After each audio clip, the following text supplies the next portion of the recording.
I remember that day, when I asked you to be my Valentine. That special bond that I felt was going on between us was increasing. I wanted to take that to the next level. I remember the look on your face, the happiness and excitement of the day we spent together, drained from your face like water running down a plug hole. You said no. I loved you. You know I did, so why would you do this to me? Why? I remember when you walked away into the crowd of lovers. I sat on the bench crying. I walked home on my own. No one was at home to comfort me after what you did. I remember waking up and looking at the patterns of my cuts from last night. The blood on the carpet was still there from last night. The writing on my bedroom walls was still there as well. Why? The writing said, all written in blood. I remember 2 weeks later, I saw you on the street with another man. Much younger and better looking than me. The pain just grew and grew.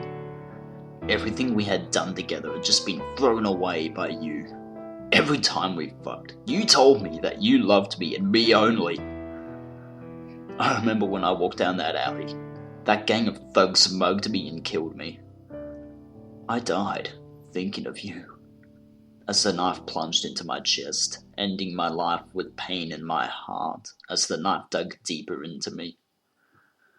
I could feel the life slipping. The sheer pain was excruciating. I remember at my funeral, my friends and family were there.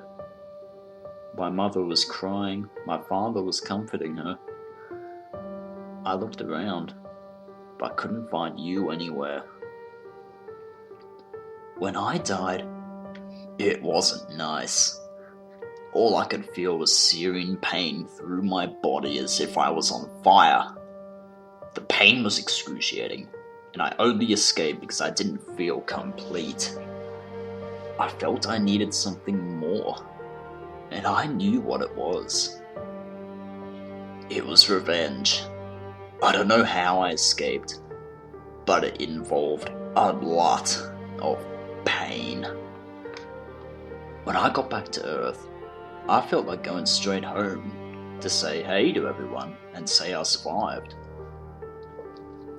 Then I remembered, no one could see me. So I just decided to kill the thugs that took away my life. I could still move things, but I was invisible. It was great fun, and I enjoyed it so much. The first one I went for ended up face down on the ground with a cracked skull and no scalp.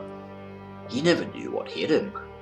I used the same knife he used to kill me to carve his pretty little eyes out of their sockets. By this time, the two other assholes had backed into a corner. I ripped the first one's fingers off with my teeth. After that, I cut out his eyes, holding them in the same hand as the others.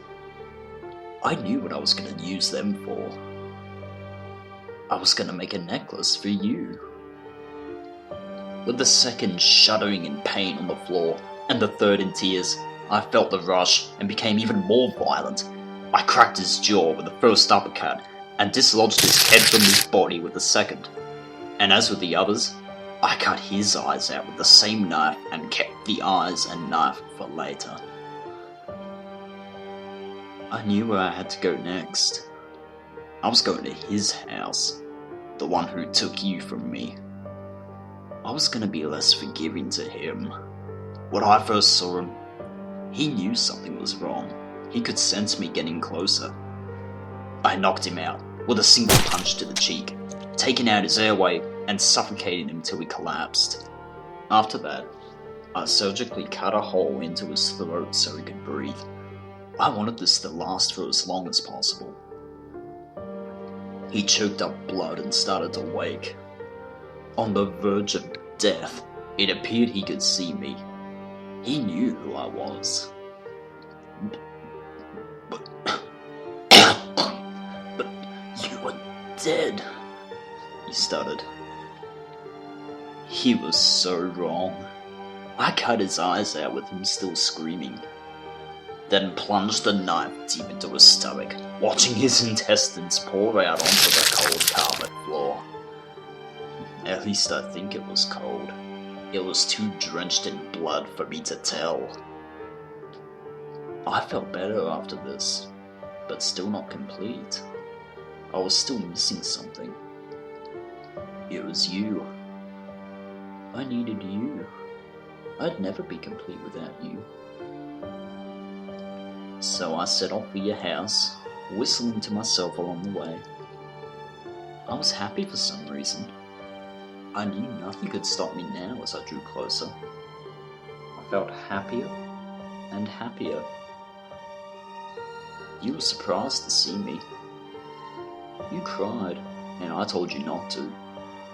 You wouldn't stop, and I tied you up. I got angry, I shouted, I cut you. I put the necklace I made for you on, and you just screamed louder. I plunged the murder weapon that was used on me into your eye, and from then on, we were tied together in a permanent bond. No one would separate us. I was happy now. I could finally rest.